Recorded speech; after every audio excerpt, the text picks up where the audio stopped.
nada melhor para nós do que descansarmos os nossos problemas, as nossas aflições em Cristo Jesus. E isso não é algo simples, parece fácil quando a gente canta, quando a gente fala, mas nós temos grandes dificuldades para descansar nas mãos de Deus o nosso problema. De um modo geral, nós queremos ter o controle, o governo da situação, nós queremos ter algum recurso para nós mesmos resolver os nossos problemas, mas não existe nada melhor quando a gente aprende, encontra esse caminho de descansar o nosso coração em Deus. Seja a dimensão do problema que for, sejam os problemas grandes, os problemas pequenos, sejam os problemas emocionais, sejam os problemas físicos, mas quando nós aprendemos esse caminho de descansar em Deus o nosso coração, nós vamos conseguir viver mais felizes, mesmo em meio às lutas, em meio às adversidades, em meio às contrariedades que nós vivemos nesta terra. E hoje nós vamos estudar aqui um salmo, mais um salmo de Davi. E é muito comum Davi viver essa realidade. E aqui nesse salmo tem como título Oração de Davi. E nós, nessa oração que ele dirige a Deus, nós percebemos assim que ele tem pelo menos 3 convicções. A primeira convicção é do quanto ele é pequeno e frágil. Nós também nem sempre temos consciência disso. Às vezes nós temos diante das lutas e dificuldades, aí nós nos sentimos pequenos, mas no dia a dia, viver dentro desse espírito, desse entendimento de que nós somos pequenos e frágeis, nem sempre é assim. Pelo contrário, às vezes nós nos sentimos até fortes demais.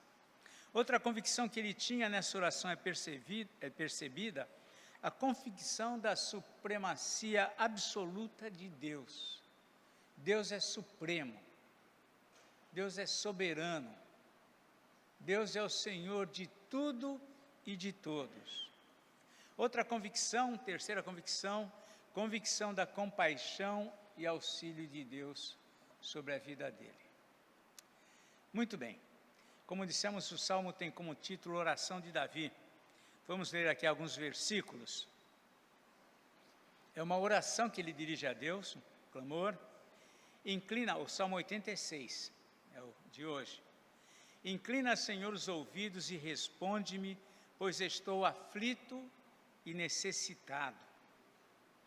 Preserva a minha alma, pois eu sou piedoso. Tu, ó Deus meu, salva o teu servo que em ti confia. Compadece-te de mim, ó Senhor, pois a ti clamo de contínuo. Alegra a alma do teu servo, porque a ti, Senhor, elevo a minha alma. Pois tu, Senhor, és bom e compassivo, abundante em benignidade para com todos os que te invocam. Escuta, Senhor, a minha oração e atende à voz das minhas súplicas. No dia da minha angústia, clamo a ti, porque me respondes. É um salmo de alguém que está bem comovido, bem tocado. Segundo os estudiosos, este salmo foi composto num contexto de perseguição. 2 perseguições marcaram a vida de Davi. A primeira do rei Saul, que nós bem conhecemos, o quanto ele passou anos fugindo do rei Saul. E depois, quando já firmado o seu reino, ele também sofreu a perseguição por parte de Absalão, seu próprio filho, que queria assumir o reino. E nessa oração nós aprendemos com Davi pelo menos 3 convicções que nós também podemos ter quando nos dirigimos a Deus em nossa oração. Primeira convicção, a convicção de pequenez e fragilidade. Isso é interessante, né? Quando Davi se dirige a Deus em oração, isso realmente nos impressiona por conta da sua postura humilde, ao apresentar-se como um servo carente. Estou aflito e necessitado. Ele se apresenta como um servo carente. Esta condição é admirável em Davi por conta da posição que ele tinha. Davi foi o rei mais poderoso que existiu. Embora Salomão seja lembrado pela sua riqueza, pelo modo como ele manteve a paz através de um meio muito estranho, casando-se com todas as princesas das nações, então ele mantinha um relacionamento. Mas Davi foi um rei extraordinário, o rei mais poderoso, o rei mais conhecido. Até hoje ainda tem em Israel o Hotel Davi. Então Davi é o rei, é conhecido, é lembrado, é amado por todos. E, em geral, né, ele tinha essa posição como rei, chefe de nação, era temido e admirado. E, em geral, uma pessoa de uma posição social tão elevada tem dificuldades de se desvincular dessa condição social no que diz respeito ao seu relacionamento com Deus. Isso é uma coisa interessante. Quanto mais a pessoa ocupa um lugar elevado, uma condição social elevada, nem sempre ele consegue se desvincular dessa condição no seu relacionamento com Deus. Parece que ele continua, mesmo diante de Deus, sendo alguém ainda importante. Quando, na verdade, que é o homem diante de Deus. E Davi, ele expressa continuamente essa condição, né, que é difícil, né, para as pessoas. E uma das posturas assim espirituais que mais chamou a atenção do homem é quando, independente da condição social dele, ele é alguém que se relaciona de uma forma humilde diante de Deus, reconhecendo a sua insignificância. Além de Davi, nós temos, por exemplo, na Bíblia, Abraão, né? Embora tido como amigo de Deus, mas era alguém que reconhecia-se pequeno, a sua insignificância, que reverenciava a Deus. E é interessante uma postura de Abraão aqui no Gênesis capítulo 18, versículos 7 e 8. Gênesis 18, 7 e 8. Uma postura aqui interessante da parte de Abraão, quando a Bíblia diz que ele apareceu aqui, essa questão que nós chamamos uma teofania, uma aparição de Deus em forma humana ali, ou o anjo do Senhor em forma humana. Está aqui no capítulo 18, o título lá dado pela Sociedade Bíblica é: O Senhor e dois anjos aparecem a Abraão. Mas nesse trato que ele tem com Abraão, é interessante aqui no versículo 7 e 8, diz o seguinte: quando o Senhor e dois anjos aparecem a Abraão, ele corre preparar alguma coisa para eles comerem. Isso é interessante, é por isso que é uma teofania, uma aparição de Deus. É algo inexplicável, algo extraordinário. E ele então manda preparar bezerros cevados ali para o Senhor, traz água para que lavassem os pés, todo aquele ritual como quem recebe alguém importante. Mas nos versos 7 e 8 fala uma coisa interessante, diz aqui o 7, Abraão por sua vez, de Gênesis 18, Abraão por sua vez correu ao gado, tomou um novilho tenro e bom e deu-o ao criado que se apressou em prepará-lo. Tomou também coalhada e leite e o novilho que mandara preparar e pôs tudo diante deles. E permaneceu de pé junto a eles debaixo da árvore e eles comeram. É interessante essa postura de Abraão. Abraão permaneceu de pé. Ele não se sentou ali diante, digamos, dessa aparição, essa teofania diante do Senhor e dos anjos. Abraão não senta, ele permanece de pé. Uma reverência. Embora Abraão fosse alguém importante, fosse alguém já respeitado, admirado no meio onde ele vivia, pelos que estavam ao lado dele, pelas outras nações ali respeitavam ele, mas ele se manteve em pé.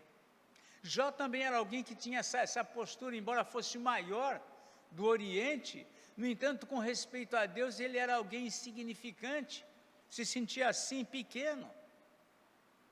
Nós temos alguns exemplos, né? Quando eu pensava sobre isso, eu me lembrei de um ex-presidente dos Estados Unidos, Jimmy Carter. Jimmy Carter, ele era cristão, né? E uma das coisas que é interessante sobre a vida dele é que ele era presidente dos Estados Unidos, mas era professor na escola dominical. Era um professor de escola dominical. E outra coisa que também chama atenção ainda sobre ele, é que é muito comum você encontrar documentários sobre ele, trabalhando em comunidades de macacão, vestido, martelando, pintando, prestando algum serviço filantrópico. Então são poucos que se submetem a isso. Às vezes até os pastores não fazem algumas coisas na igreja, porque, não, isso não é coisa para o pastor fazer. Então, uma coisa que chama atenção em Davi, é que ele, a despeito da posição dele, ele se considerava frágil, carente, necessitado diante de Deus. Isso é em todo o tempo. Você pega o Salmo 131, um dia nós vamos chegar lá, já estamos no 86, onde ele diz: Senhor, meu olhar não é soberbo, né? Assim como uma criança descansa nos braços de sua mãe, assim é minha alma para contigo. Fiz calar a minha alma, não se sobressaiu. Então nós vemos que Davi tinha essa postura. E as palavras usadas por ele acerca de si mesmo revelam esse espírito de submissão e carência. No verso 1 ele diz: estou aflito e necessitado. No verso 2 ele diz: preserva a alma do teu servo, é o Senhor que cuida da minha alma. No versículo 3 ele novamente repete, compadece-te de mim, ó Senhor. Não era um rei falando, é um homem frágil, um homem carente, um homem necessitado, um homem aflito. Então ele tinha convicção dessa realidade. Ele estava ciente que somente Deus poderia preservar e alegrar a sua alma. No versículo 4 ele diz: alegra a alma do teu servo, porque a ti, Senhor, eleva a minha alma. Alegra. Provavelmente um contexto que ele não estava vivendo um auge, mas estava vivendo lutas, e ele aqui está clamando a Deus. Mas acima de tudo também ele cria que Deus lhe daria atenção. No verso 5 ele escreve: pois tu, Senhor, és bom e compassivo, abundante em benignidade para com todos os que te invocam. É como se ele dissesse: eu sei que o Senhor vai me ouvir, eu sei que o Senhor vai dar atenção à minha oração, eu sei que o Senhor vai se compadecer da minha condição. Então ele vive essa realidade também. Nos versos 6 e 7, escuta, Senhor, a minha oração e atende a voz das minhas súplicas. No dia da minha angústia, clamo a ti, porque me respondes. É alguém que tinha convicção de que sua pequenez, de sua fragilidade, e que Deus o ouvia nessa condição. Mas outra convicção que ele também demonstra aqui no Salmo é a convicção da supremacia absoluta de Deus. Ele cria plenamente nisso. Ele sabia que Deus é incomparável. No verso 8 ele começa: não há entre os deuses semelhante a ti, Senhor. Davi viveu um período em que os povos à volta dele eram cercados eram cheios de busca dos mais variados deuses. Eles tinham consciência disso. Os amonitas tinham o próprio Deus que eles adoravam, os moabitas só adoravam outro Deus, os sidônios outro Deus, os egípcios. Ele tinha consciência de que todas aquelas nações que o cercavam tinham outros deuses. Mas Davi também sabia que não havia nada semelhante ao Senhor. É o que diz aqui: e nada existe que se compare às tuas obras. Então Davi sabia que Deus era incomparável. Os judeus facilmente, constantemente, eles fraquejavam na fé, na confiança, nessa confiança que Davi tinha. Volta e meia eles estavam buscando outros deuses. Volta e meia eles se envolviam com os deuses dos povos à volta deles, apelavam para eles, como se esses pudessem fazer aquilo que o Senhor fazia. Eles viviam dessa realidade. Às vezes nós também cristãos, nós apelamos para muitas outras coisas, muitos outros recursos, às vezes que não Deus. A gente, como cristãos, como protestantes, nós não vamos lá numa adoração de uma imagem, buscar algum santo, mas às vezes nós estamos buscando recursos, confiando em tantos outros recursos que não no Senhor. Às vezes o que nos dá segurança e alegria são outros objetos que não Deus. Deus é o maior objeto de alegria que você pode ter. Nós nos alegramos com a nossa saúde, com o nosso bem-estar, com os recursos que Deus nos deu, mas a nossa maior alegria é conhecer a Deus. E às vezes nós mesmos parece que fraquejamos quanto a isso. No verso 9, Davi revela um pensamento até escatológico. Todas as nações que fizeste virão, prostrar-se-ão diante de ti, Senhor, e glorificarão o teu nome. Nós temos palavras sobre isso lá em Apocalipse. Vai chegar um dia, vai chegar um momento nessa terra que todas as nações se curvarão diante disso. Davi aqui, ele está expressando aqui uma realidade que ele cria, mas que ainda não era presente. Né? Todas as nações que fizeste. Olha, as palavras de Davi são assim, bem esclarecedoras. Ele sabia que Deus não era o Criador de Israel. Deus era o Criador de todas as nações. Deus criou todos os povos. Deus sustentava Israel e era Deus quem sustentava os egípcios. Era Deus quem sustentava os amonitas, os moabitas e todos mais. Assim como nós vivemos numa terra em que as pessoas estão recebendo bênçãos e agradecendo a tantos outros objetos de culto e não percebem que é a Deus que eles deveriam agradecer. Mas Deus os abençoa. A bênção é a graça comum, como nós chamamos, que atinge a todos os homens.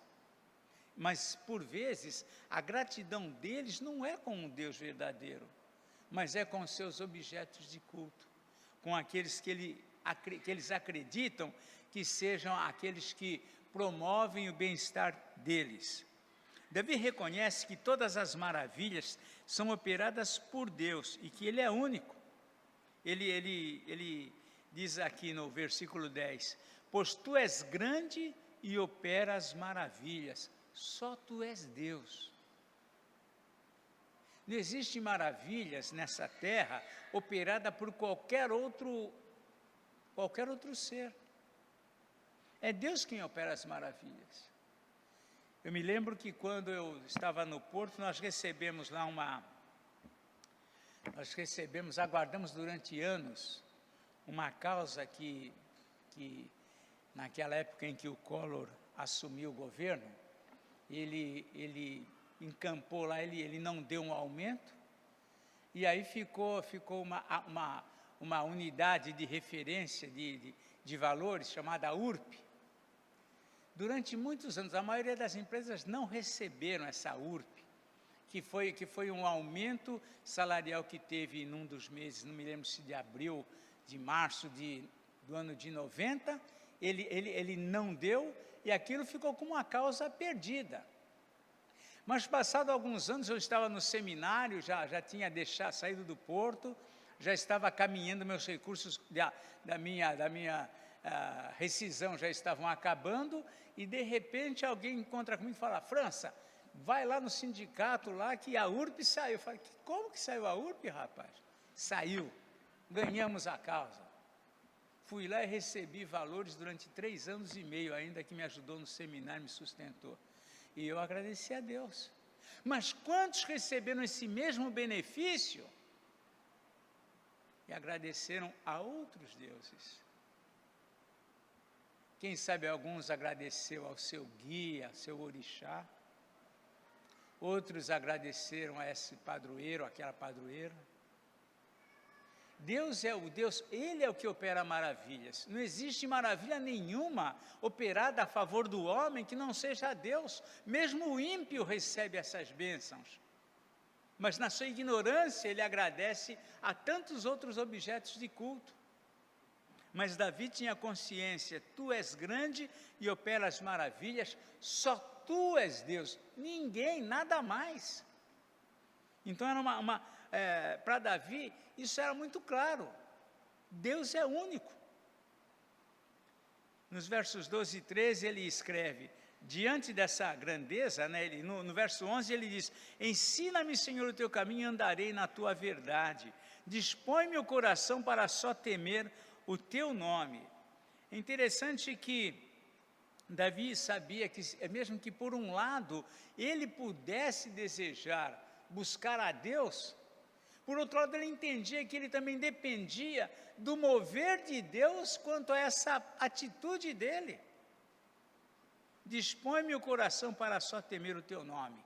Ou seja, ele tinha essa vontade, mas ele precisava que Deus agisse na vida dele. Há cristãos que vivem lutas, que vivem dificuldades, tanto na questão de servir a Deus. Cristãos que precisam, assim como Davi, clamar a Deus, Senhor, dispõe o meu coração a te buscar mais, dispõe o meu coração a ser-te mais fiel, dispõe o meu coração a eu valorizar mais as coisas do teu reino, dispõe o meu coração a ser mais grato para contigo, ainda que eu queira isso. Ainda que Davi quisesse isso, Davi entendia, eu preciso que Deus trabalhe no meu coração para que seja assim. Que Deus trabalhe no meu coração para que seja assim. Isso está de acordo, inclusive, com as palavras de Salomão. Salomão deve ter aprendido com Davi também, mas inspirado por Deus, ele escreve aqui em Provérbios 21, 1, ele escreve assim, como ribeiros de águas, assim é o coração do rei na mão do Senhor, este segundo o seu querer o inclina. Deus tem autoridade sobre o meu coração, sobre o seu coração. É por isso que quando o homem se enche da razão dizendo nós possuímos o livre arbítrio, não sabe o que está dizendo. Não sabe o que a palavra de Deus fala sobre o coração do homem. Deus tem esse domínio. Deus permite sim que nós demos passos, que nós tomemos rumos, mas nós não temos o livre arbítrio.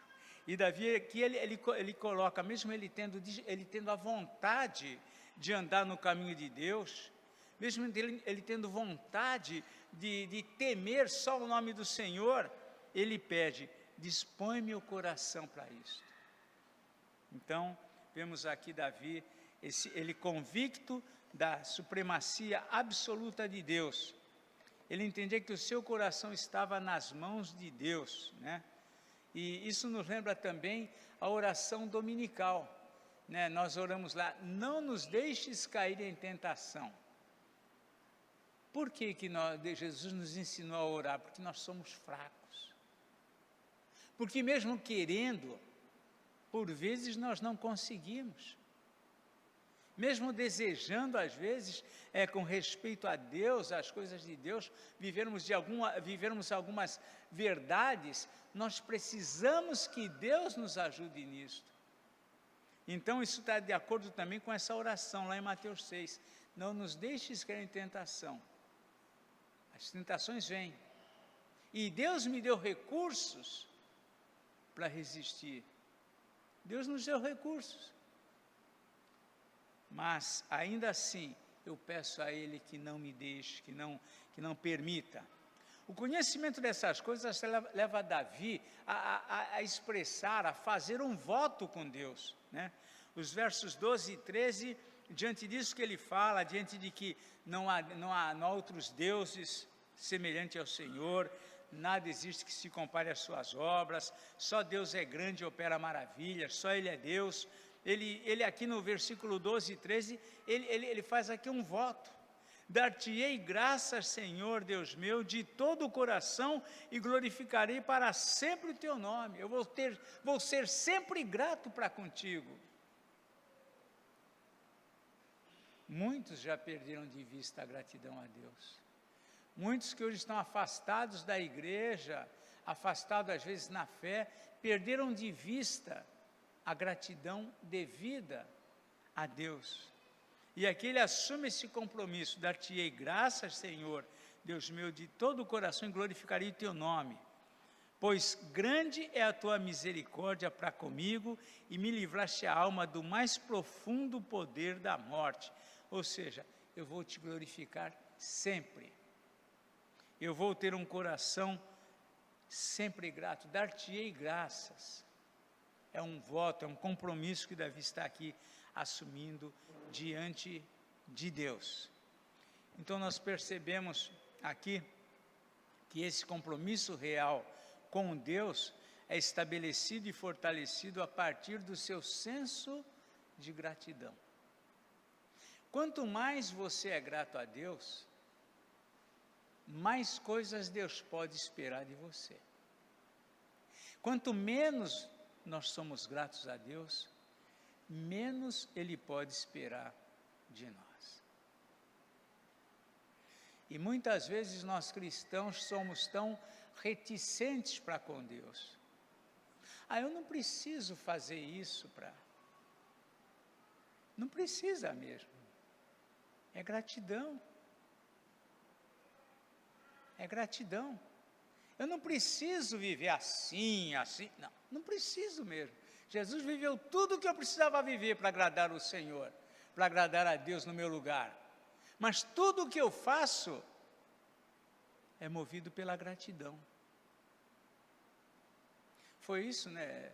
Eu não tenho como deixar, sempre falo e sempre vou repetir, não tem como eu dissociar essa situação daquela mulher que entrou lá na casa do fariseu, onde Jesus estava lá sentado, lavou seus pés com lágrimas, enxugou com seus cabelos, e o fariseu falou: se ele soubesse quem é que está lá, quem é essa mulher, ele não ia aceitar isso aí. Jesus contou aquela historinha para ele: olha, um servo devia 500 denários, o outro devia 50, e o Senhor dos dois os perdoou. Qual que vai amar mais o seu Senhor?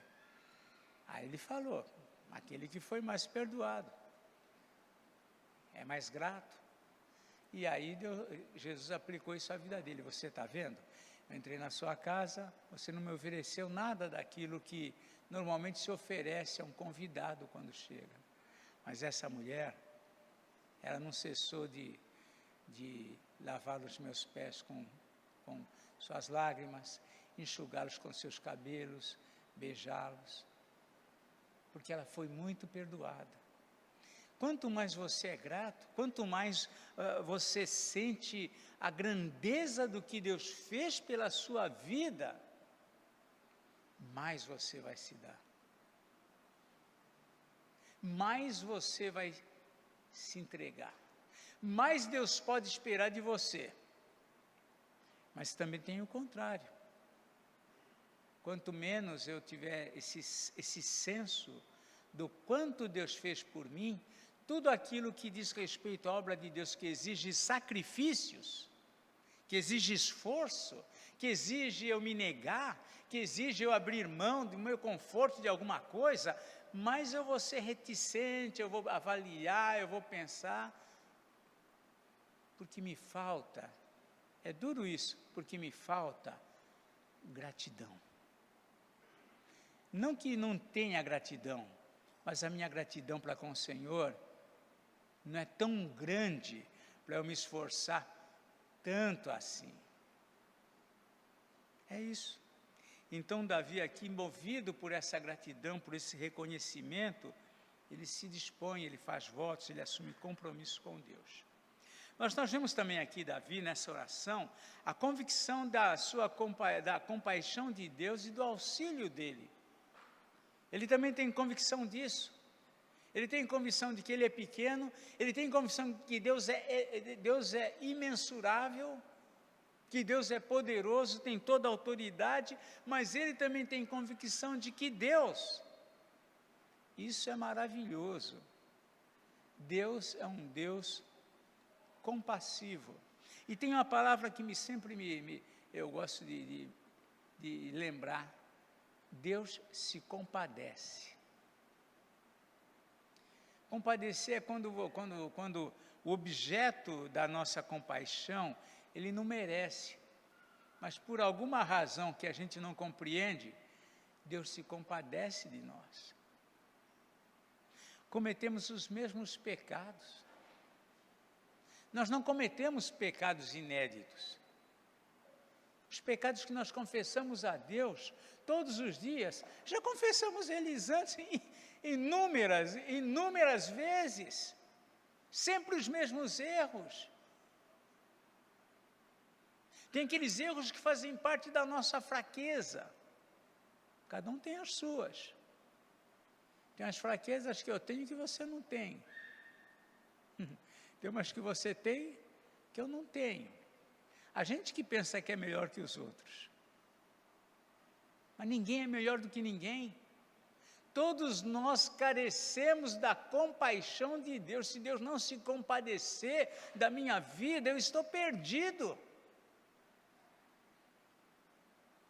E aqui, Davi, ele demonstra essa convicção da compaixão de Deus. A partir do verso 14, ele escreve o seguinte: ó Deus, os soberbos se têm levantado contra mim, e um bando de violentos atenta contra a minha vida. Eles não te consideram. Mas tu, Senhor, és Deus compassivo e cheio de graça, paciente e grande em misericórdia e em verdade. Volta-te para mim e compadece-te de mim. Concede a tua força ao teu servo e salva o filho da tua serva. Mostra-me um sinal do teu favor, para que o vejam e se envergonhem os que me aborrecem. Pois tu, Senhor, me ajudas e me consolas. Mesmo Davi, ao mesmo tempo que ele tem convicção da grandeza de Deus, um Deus que criou todos os povos, um Deus que todas as nações vão se curvar, se render e glorificar, ainda assim ele sabe que Deus se compadece e que Deus se compadece dele. Lá no Salmo 51 ele usa essa palavra: compadece-te de mim, ó Deus. É um Deus que se compadece. E não se compadece porque nós merecemos. Nós não merecemos a compaixão de Deus. Somos indignos. Deus não nos dá o que nós merecemos. Tem pessoa que pensa que tem alguma coisa porque merece. A única coisa que nós merecemos de Deus é a ira e indignação da parte dEle. É a única coisa que nós merecemos. No entanto, Ele se compadece. Nós clamamos, pedimos compaixão e Ele se compadece. E Davi reconhece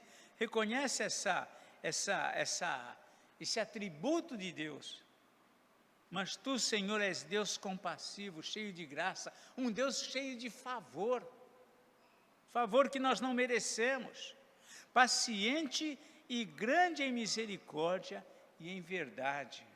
Em sua caminhada com Deus, Davi experimentou na sua pele, particularmente, pessoalmente, a operação dos mais diversos atributos de Deus. Davi experimentou o amor de Deus, o cuidado de Deus especial com ele. Quando nem seu pai, nem seus irmãos lembravam dele, o Senhor falou: não, falta um dos teus filhos, traz ele aqui. Ele experimentou o amor de Deus, ele experimentou a ira de Deus também na vida dele. Ele experimentou a ira do Senhor. Ele experimentou também a misericórdia. Mesmo quando ele cometeu os pecados mais terríveis, que os homens talvez não perdoaram, que muitas das lutas que ele sofreu e adversidades vieram por conta daqueles que falaram contra ele, quando viram que ele caiu, mesmo assim ainda Deus estendeu e disse: eu te perdoei. Mas ele experimentou da parte de Deus a justiça. Mas você vai sofrer por aquilo que você fez. Davi experimentou os atributos de Deus na vida dele, o zelo de santidade de Deus na vida dele, ele experimentou isso. Tudo isso fez com que Davi conhecesse mais a Deus. Às vezes nós cristãos, nós falamos tanto de Deus, mas Davi, ele viveu tanto esses extremos, tantos extremos nisso, que ele conhecia bem a Deus. Esse não era um privilégio de Davi, né? Paulo também expressa isso, lá no 2 Timóteo 1,12, Paulo escreve assim: eu sei bem em quem eu tenho crido, sei que é poderoso. Todos nós, na verdade, conhecer a Deus, naquilo que Ele se dá a conhecer, é um dever de todos nós. Lá em Oséias 6,3 diz: conheçamos e prossigamos em conhecer a Deus. Você é um cristão? Então conheça e prossiga em conhecer ao Senhor. Como? Leia a palavra de Deus, ouça a palavra de Deus, participe da igreja, ouça os sermões, ouça os estudos, ouça o compartilhar dos irmãos sobre a vida deles, sobre o testemunho deles com você. Isso traz crescimento, isso traz conhecimento de Deus. Davi conhecia Deus, por conta de tudo isso que ele viveu. Às vezes nós não experimentamos a semelhança de Davi, a ira de Deus, como ele experimentou, a justiça de Deus sobre a vida dele, a misericórdia também, ao mesmo tempo a misericórdia. Ninguém perdoaria Davi, mas o Senhor o perdoou. Talvez ninguém perdoasse a mim se me conhecesse, mas Deus me perdoou. No presente salmo também Davi destaca essa misericórdia e compaixão de Deus para com ele, né? Nos versículos 13, ele diz assim: pois grande é a tua misericórdia para comigo. Davi reconhece. Não sei o quanto você reconhece. Eu sei que a gente fala, não, Deus é misericordioso comigo. Isso a gente fala, verbaliza, nós lemos na Bíblia, nós cantamos num cântico, mas o quanto você sabe que Deus é misericordioso com você, isso é só você que sabe. Só você que sabe. E Davi aqui, ele expressa isso, pois grande, não é pequena, grande é a tua misericórdia para comigo. É pessoal, eu sei. Ele expressa isso. No versículo 15 ele diz: mas tu, Senhor, és Deus compassivo e cheio de graça, paciente e grande em misericórdia e em verdade. Experiência que Davi vivia. Davi é tão confiante nesse amor de Deus, no cuidado de Deus, que mesmo afetado pelos adversários, porque ele se sentia só aqui, ele se sente só. Aqui no verso 16 ele clama: volta-te para mim, compadece-te de mim. Ele se sente só, ele está cercado de adversários, mas ao mesmo tempo ele também demonstra ousadia na oração dele para com Deus. E ele pede que Deus lhe mostre um sinal. Senhor, me dá um sinal. Mostra-me um sinal do teu favor. Mostra para mim, Senhor. Eu quero ver um sinal. Eu quero perceber claramente que o Senhor está me aprovando, que o Senhor está cuidando de mim. E ele pede isto. E ele encerra no verso 17, pedindo, que o Senhor mostre um sinal a seu favor, do favor de Deus para com ele, para que vejam e se vergonhem os que me aborrecem, para que os adversários vissem o cuidado de Deus com a vida dele, pois tu, Senhor, me ajudas e me consolas. Então é uma oração feita por Davi, e nessa oração ele expressa essas convicções. Convicção da sua pequenez, da sua fragilidade, convicção da supremacia absoluta de Deus sobre tudo, sobre todos, sobre a própria vida dele, e convicção da compaixão de Deus e auxílio para com ele. O que Davi experimentava dos atributos de Deus, do cuidado de Deus, são coisas que nós também podemos experimentar. As mesmas convicções que Davi demonstra aqui nessa oração, são convicções que nós também podemos ter. Que Deus nos ajude nisto. Amém.